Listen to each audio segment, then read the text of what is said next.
This is episode 113 of Zen and the Art of Real Estate Investing with my guest, Catie Lawrence. Catie is an agent, investor, Airbnb superhost, a fix and flipper, and a financial freedom advocate.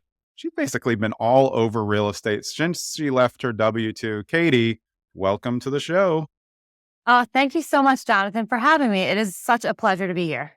Yeah, I'm excited to talk to you. I've been following you on social and seeing all the good stuff. It just seems like you love real estate, like I love real estate. Am I correct? Absolutely. Yes. I love it so much I quit my W-2. So that's how much I like it. Yeah. Well, how did you know that it was time to quit your W-2 as it relates to real estate? Oh, geez. Yeah, great question, because I think it sounds a lot sexier. Like I talked to so many people who said, I want to just quit and just do real estate. I'm like, yes, that in theory, that sounds lovely. Yeah. But not as easy. So I knew, because I was on my 11th boss in 9 years. Was at a great company, was a high earner. I just wasn't loving it anymore. So about 2 years prior to quitting, I kind of knew, wasn't really getting along with my new boss. Do I quit now? No, I'm a financial freedom advocate. So I needed to save a little bit, plan for this. So it basically took me 2 years once I realized that I don't want to do this for the rest of my life. I want to pursue real estate. So it took me about 2 years to save aggressively. I got my agent license. There was a plan. So I am a risk averse person, even though it doesn't sound like I am. So if people are just telling you to just go for it, I don't know, maybe have a little bit of a plan.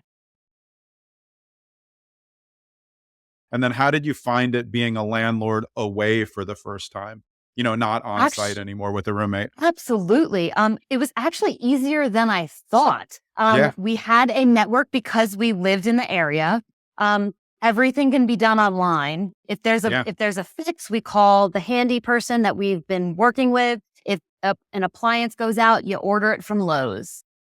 Yeah. I mean, I know it sounds overwhelming, but it was pretty easy. And again, because we had lived in the area, we just knew people, and turnover was really the biggest challenge. So I had to pay a property management company who was actually my mother-in-law, which was very nice. But I had to pay her to help with turnover. So turnover is really the biggest thing. And that was pretty easy because we had a network. Yeah, I feel like people overcomplicate being a landlord. I have a lot of first-time investors, you probably do as well, who say, well, I'm going to hire property management. And you live 11 minutes away. Why are you hiring property management? So we try to train everybody to learn how to do it themselves. Because if you pick a good tenant, you're not going to hear from them. 100%. If your place is in good shape, 100%. You've done all of the maintenance. Yeah. Good tenant. Good, your furnace and hot water heater are new. All the appliances are new. Why are you going to hear from anyone? You may hear from them if they want to get a cat or something, but other than that, you're pretty good. Absolutely. If you set up the systems and it just becomes kind of on autopilot, and annually make sure you're doing the things, send them air filters, send the, HVAC guy in, and just automate it all. It doesn't have to be complicated if you just plan for it and be proactive about it. Yeah. So have you guys stayed only investing nearby, or have you branched out now? So no, we pretty much invest nearby. We own 5 homes, and one is right outside of Philadelphia because that's where we originally that's came the OG. from. Yeah.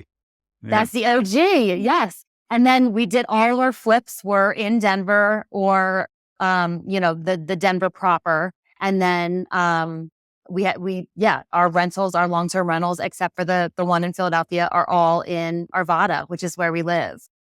Yeah.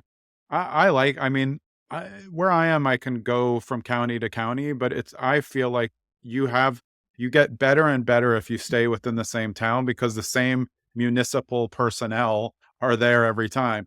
You know who you're going to get to do the plumbing inspection. And that is a very underknown part of house flipping. Do you agree?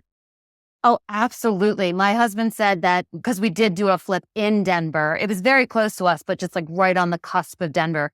And he said, oh my goodness, that flip was the longest flip we've ever done because Denver just took so long to get the permits, and Yeah. just everything took so much longer. And because we know Arvada so well, and it's a smaller, municipality, things just roll. So Yeah. yeah, I definitely agree with that. Where have the rest of the deals that you found come? I'm being licensed. I find a lot of my deals on the market just because I'm always Yeah. looking at the MLS for what's on, more than 90 days. Is that where you're finding most of your deals? So we have bought either wholesale or off market, because we knew someone. So two of Yeah. our flips one of them was our neighbor. And then the last one that we did 2 years ago, it has turned into like a midterm rental, but we got that from somebody my husband worked on at a commercial job that he did for a buddy. So through networking and then through wholesale. So because we are a small shop, it's just my husband and I, we usually do 1 to 2 a year, which is not a lot. Yeah. But because we haven't over leveraged, we were able to buy cash and then either refinance out of them or sell them and then go do a bigger deal.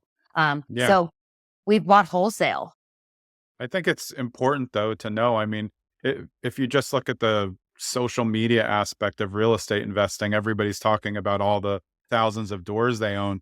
But most of us, Ugh, I don't want to do, I I'm don't just not a want. flipping company. So I don't want to do 20 at a time. I do one at a time. Um, I'll do, my biggest year, I'll do 3 or 4 flips. Like, and yeah, which that's is a funny lot. for me. Yeah. Like That's I'm a good. lot. Yeah. Yeah. And I look for big margins. I'm trying to make between 150 and 200 on a flip. But I'll never Which do a is, flip for not making 100. It's not yeah, worth my time and trouble.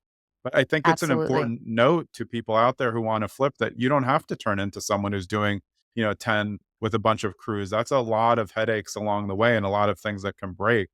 So Yeah. how have you found the steady growth of a portfolio and then figuring out which ones you should sell and which ones you should keep for short-term or midterm rental, like you said before? Yeah, yeah, no, it's a great question.